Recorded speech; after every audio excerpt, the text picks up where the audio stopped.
aware, the past few years have been a challenge to the poultry industry. We can only think about the pandemic and then the various supply chain issues that have been encountered.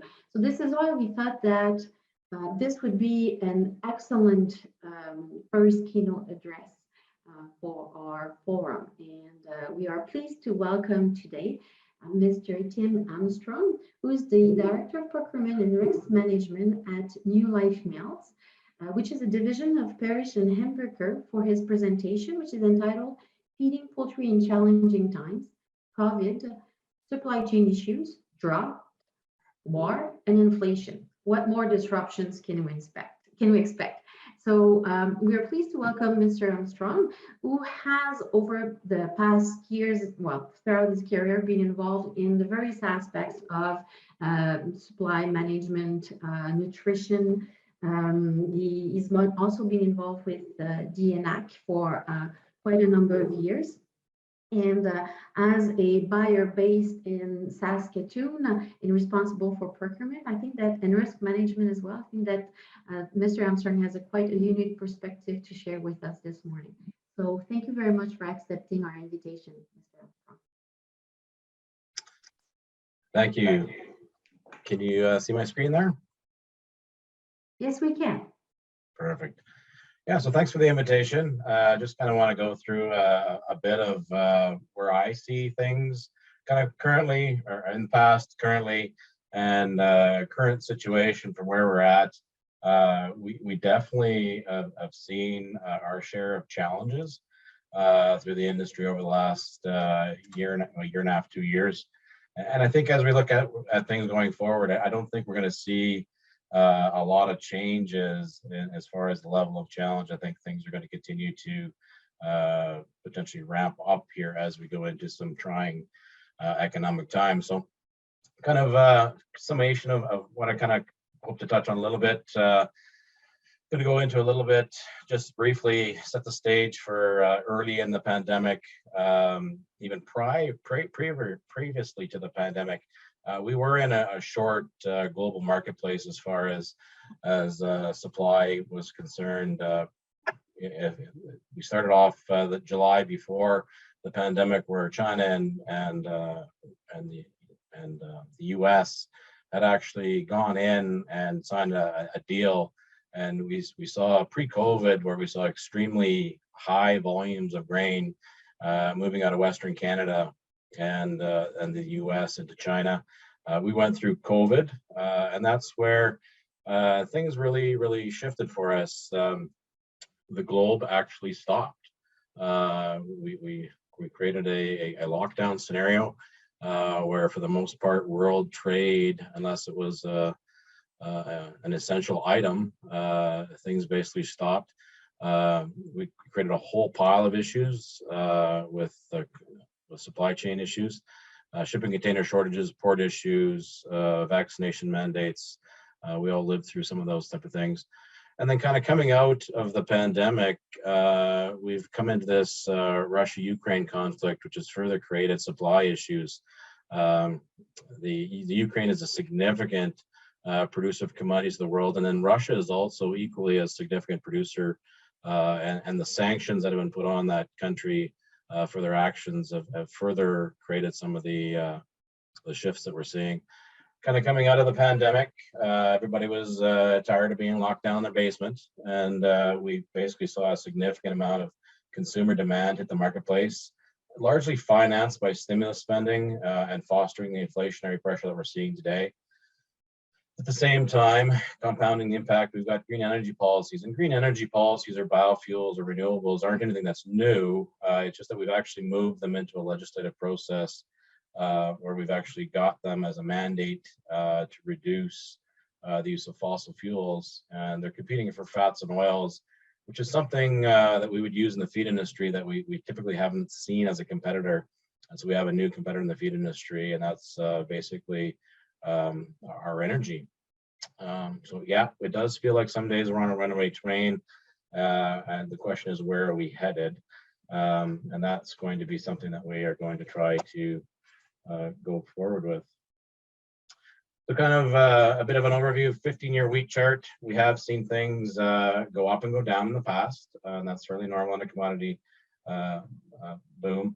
This is basically where the pandemic kind of hit us, and we were seeing the market up on a rise, kind of ahead of the pandemic. And this is basically where we went through the pandemic. We actually saw some easing in pricing, kind of as we came into the January, the new year of this year. And this is basically the spike that we saw in this 100-day Russia conflict.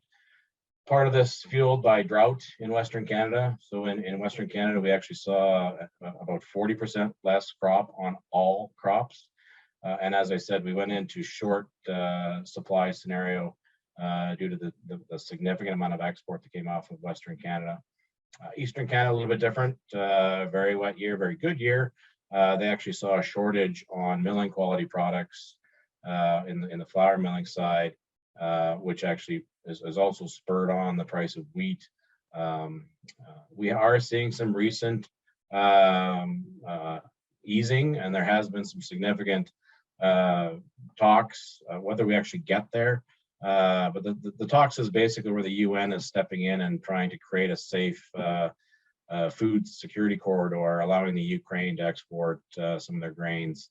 And we've got these, so this has created a significant shift towards a very wide trading range. So the wide trading range, these are predicted values that we're going to see wheat trade at. This is as of about 2 weeks ago. We're expected to see a December, so that's basically new crop ranges. It could be as much as $4 a bushel, which is a historically wide range. The corn chart basically kind of follows the same on the wheat side, a little bit different, and then we saw this move off a little bit. This corn chart is actually the same thing, where we're seeing this Russia conflict thing where we peaked it up. The corn, the difference between the corn and the wheat did start the market and did lead it. That's a food grain. Corn largely has shifted to more of a feed, but also where we've got that new biofuels component. And so this is actually more tracking what the price of the oil did.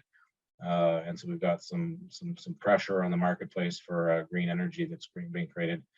We have gone through cool, wet springs, east-west, and actually even through Canada and the US. We have actually ironically gone from a dry scenario to a wet scenario in Manitoba and North Dakota. Manitoba and North Dakota will be relatively significant corn producers for Western Canada. And so that will have some impact. North Dakota, as of just yesterday or the day before, has hit 90% seeded, whereas Manitoba is likely sitting around 55 to 65%. And that's about as much corn as they're going to plant. They will convert over to wheat and canola, canola being significantly high priced as well. Same wine trading range that we're seeing here in the fall, and that's just kind of a question as to where the markets are going to go. Just to give you some perspective, this is just a histogram as to where the price of corn naturally or normally would trade over the last 15 years. And we've basically been trading in this top 30%. It's actually top 28% now for about 2 years. So a lot of the customers and supply chain and just the consumer in general have been sensing high prices. And that's why we've basically been trending into this. We did hit well over $8, and we've been actually trading between $7.50 and $8 on corn for the better part of the last 2 years. And so we're basically at the top. We're at the top percent. So why so high? COVID, supply chain shocks, drought, significant global shortages as well. There's just also these interesting charts that go through history where we've got anywhere from 1908 up to current. So and we get these commodity booms, or these little bubbles. There's fear in the marketplace. Commodities tend to do fairly well in a fear-based or an inflationary market. And so it's just basically a hoarding effect. And so we've got these peaks here. We see it in World War I, World War II, Vietnam War, and we're definitely seeing it here again here in this Russia-Ukraine conflict. This is an interesting thing where we see we're heading into, so supply demand would be more fundamentals, where a lot of these other previous things have been kind of supply and geopolitical, where we've got this fifth year where if you go through the past, since the 80s, supply demand, where basically where you've got actually supply exceeding demand or actually being short. And so we've gone through a significant time where we've got actually had excess and lived in a time of excess, to where we've got over the last 4 or 5 years. This is the 4th year. This is the 5th year where we're interested to see where this actually goes. Up until just recently, I would have said we were probably a little bit dry.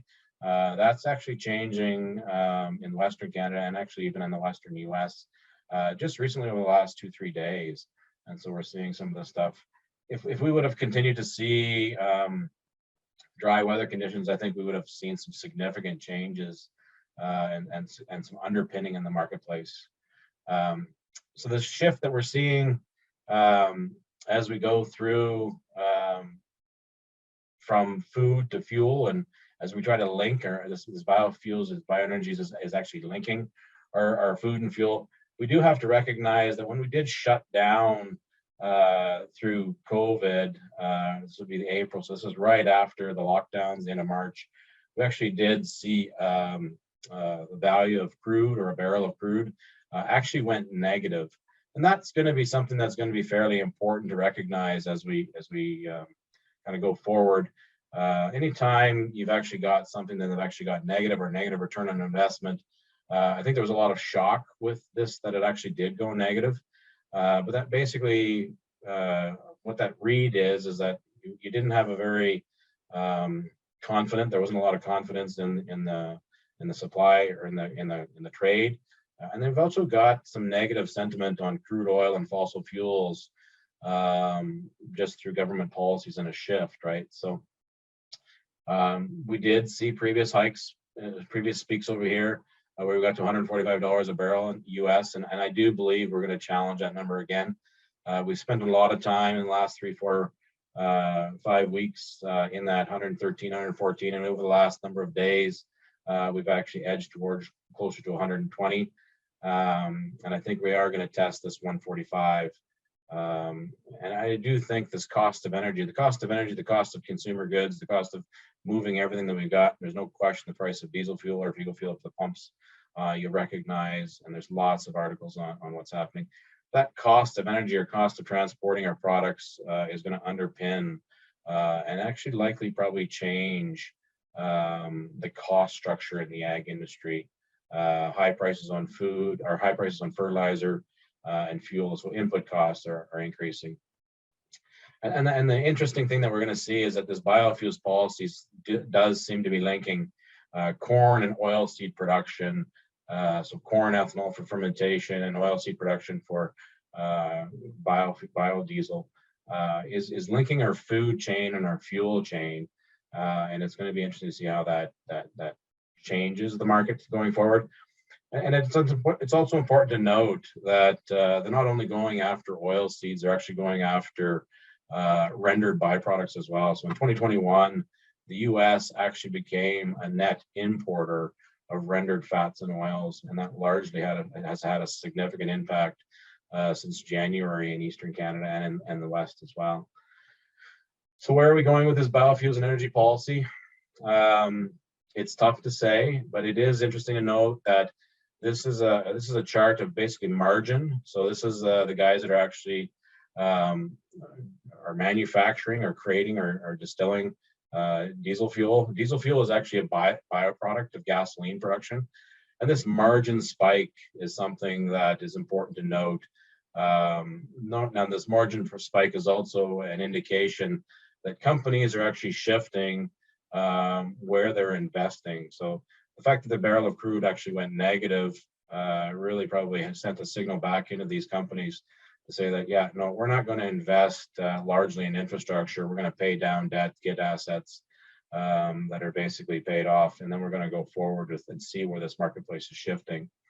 What's that going to do for us? The numbers are fairly staggering as far as kind of the growth rates. By 2030, and this is stuff that's just coming out just recently in the last 6 months. So 2030, so 6.5 years away from now, they're suggesting that the annual biodiesel growth rate is going to go from the currently of 19.8 billion pounds, and this is in the US, to where we're going to go to 70.5 So we're essentially going to triple our biofuels in 6.5 years. It's an extremely aggressive growth curve. And so what has that done? This has actually spurred on 14 new soy processing projects in the US. Do I think all 14 are going to get actually put up and in place?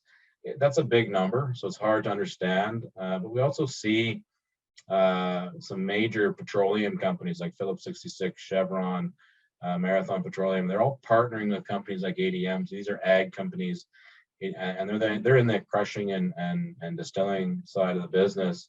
So you've got major petroleum companies actually partnering with gas and oil, which leads you to believe that, yeah, this could be something that I don't know that we're going to get to that number, but we're certainly going to get to a higher number than 19 billion barrels. And biofuels and renewable energy is going to be a part of our greener future, I guess.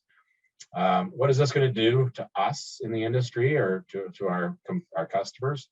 It's basically going to change grain-based commodities.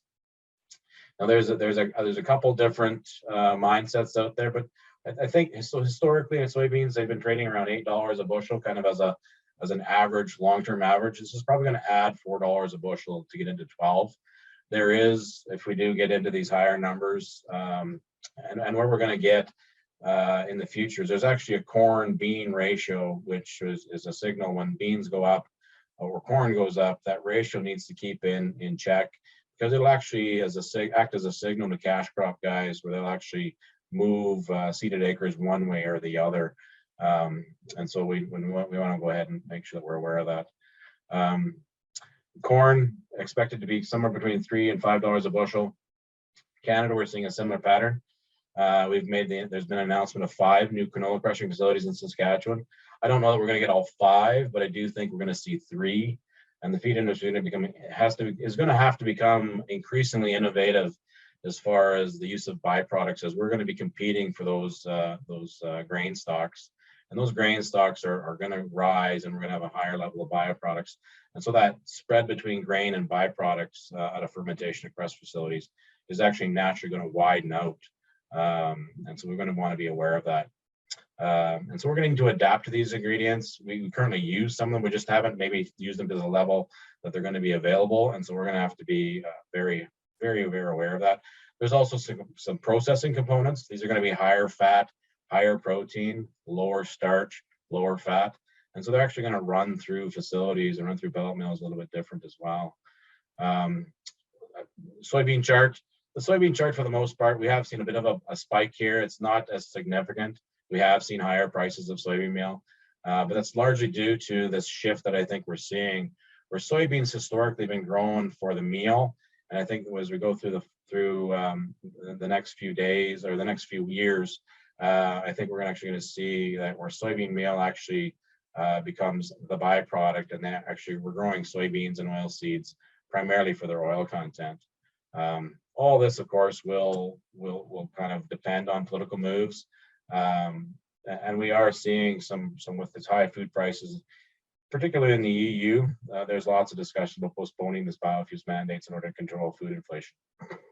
But long term, if you go back to the 60s, the soybean meal has been trending on about a 3 to 4% increase year over year. I do think this soybean meal chart is going to flatten out and likely actually decrease, which is potentially a good news thing. Supply chain issues. I'm not sure how the world's going to shift in these supply chain challenges that we went through and we're continuing to go through. We do have, with the high price of fuel, we've got some fuel rationing scenarios that are going on, which is creating some challenges on manufacturing plants. April, May, Shanghai and Beijing went into total lockdown. When I wrote this slide about 2 weeks ago, yeah, they were coming out of lockdown. Just over the last 2 days, actually, they're going back in. They've got 11 cases, and Beijing has had a plume of cases as well. And so they're going back in. Just the shift in where we saw the supply chain problems, it did shift the price of a shipping container. So it really started to recognize globally what size the globe is and how we really bring products in and out of the marketplace. So a shipping container, in a container, it's whether you haul consumer goods or feed ingredients or canoes or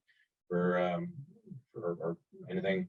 you've got these price of these containers, and through the pandemic, we moved from basically $5,000 per container, kind of up through $36,000. These prices are coming back down, and we're kind of likely into that 7 to 10 as a new range. So just kind of a slide for showing that we're going to actually see higher price for our goods.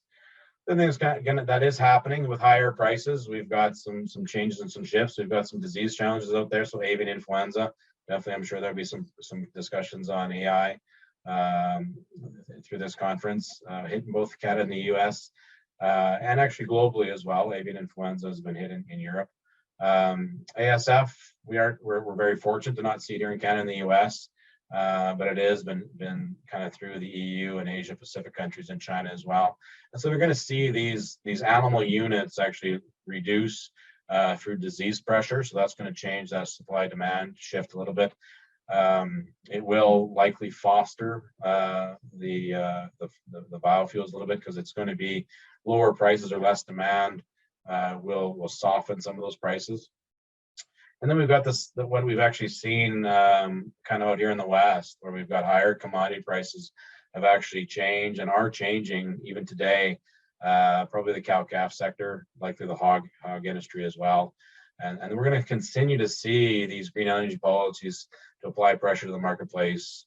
And some of the things that are shifting. This June, as an example of this, the U.S. has what's called CRP acres. So it's acres that they're allowed to take out of agriculture production and for conservation. And I think you're going to see some of that stuff. So it's ironic that a green energy policy for fossil fuels is actually having an impact. We've actually got a reserve or a grass reserve in CRP acres in the US, that now we've got one policy actually impacting another policy. I don't know what the net neutral that is, but we will find out, I guess. And then the hog industry, that's actually gone through some tougher times, both economically and then on disease as well. Macroeconomically, we've got some interest rate hikes coming. So we've actually seen, kind of as a means to control inflation, we've gone through 3 interest rate hikes. The next ones are actually coming here the 13th of July, 7th of September, and the 26th and the 7th of December, October and December. And it is very likely that unless the marketplace really slips into a recession extremely quickly, that we likely will see half-point increases. So that's going to add another 2%. So the cost of money and the run our ag businesses is going to start to change, where you've got the cost to just do business is going to start to have an impact. Inflation, lots of stuff in the marketplace on inflation. Every news article you see is now talking about inflation or stagflation. Kind of these are some of the numbers that we've seen. So fruit, vegetables, meat, bread, we're all kind of into double-digit numbers. If you go to the Consumer Price Index off of Stats Canada, there's a new one actually coming out this week. It won't be lower. As of May 18th, we were at 6.8. This likely is going to hit very, very close to double digits. And we haven't seen that. I'm into my late 40s, and I have never seen something like that, right? So we've got the cost of gasoline. We all know and feel what the price of fuel has done, but it's always interesting to see kind of year over year. So March and April of last year, if you're driving a gasoline car, you got 39.8% and 36.3%. Diesel, we've seen an increase of 69%. And so there's actually this growing concern over food security and fuel security, which is fearing a lot of this. The next thing that we've kind of got, kind of looking in the media as well, is this risk of stagflation versus recession. So are we going to go through a recession? It's likely that we're going to go through some sort of an economic downturn. So as of yesterday, we saw the markets move officially into a bear market. And if we continue to see this erode away over the next coming days, bear markets, what the prediction is that we're going to go through a bear market or a down market in the financial system that's likely going to last 2 to 3 years.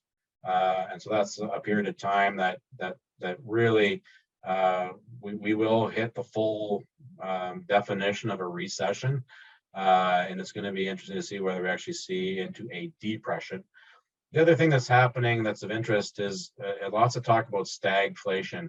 That's what stagflation basically is a recession where you've actually had supply chain shocks. And so if you think about it, we've actually had 2 supply chain shocks in the last 18 months. And so that's through the Russia-Ukraine conflict, and that's through COVID. And so by the definition, the risk of stagflation actually meets. The dilemma with stagflation is that we're going to see things or the economy slow, but the price of consumer goods or the price of our goods continue to rise. And that we did go through in the 70s. I think a lot of us are fortunate not to have had to live through that. But I do think that if we get to pick one or the other, I think we'd rather pick the recession than the stagflation. And then we've got this nagging Russia-Ukraine conflict. So going back to that chart on supply and demand, where that yellow bar is really dependent on what happens here in Russia and the Ukraine. So we do have a global food security issue. It's not that we don't have the food, it's just that we can't get to it. So as an example, in the Ukraine today, they're sitting around 22 to 24 million metric tons of grain at port ready to be exported. They're actually going through harvest right now. They're harvesting fall barley, and there's another 50 million metric tons coming. Their system for storage can handle, they've got built to store about 80 million metric tons. However, they'll access the last 20 million metric tons is still in the process of being built. So actually don't have enough storage to kind of come through. And then we've got this little thing here that happened about 3 weeks ago, where this is the first time where we actually had a Russian strike actually on an ingredient storage facility. So this was actually sunflower meal, where they actually shot a missile at it, got it, and it burned up. And so we've got these unknowns. How much? So we do know that there's product there. It is under.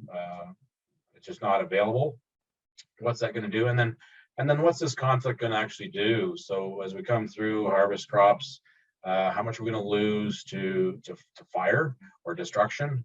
And so some of that sort of stuff. So we could see that supply dwindle really quite quickly, kind of depending on how these next few days or few weeks, months, who knows how long. I'm just going to kind of leave you with a few thoughts to ponder. So I think we're going to see some struggles and some challenges, particularly as we go into energy and starches. On the counter side, we're going to see some improvements on proteins. And so there's a few thoughts that I think I'm getting the hook from Martin. Yes, well, it was so interesting, Tim. I'm sorry to be interrupting. I was wondering, well, first of all, thank you for giving us such an excellent overview of the markets and their current movement. I believe that we all thought we're off of rough waters, but it's not the case apparently. So we'll have to see what will bring the upcoming years. This is now the time for the question and answer period. So to any of the participants who have some questions, please do not hesitate to write them. Okay, so in the chat section of the Q&A, you can write your questions. But in the meantime, I have a question for you, Tim, regarding the biofuel that you've discussed. Yep. And given also the current,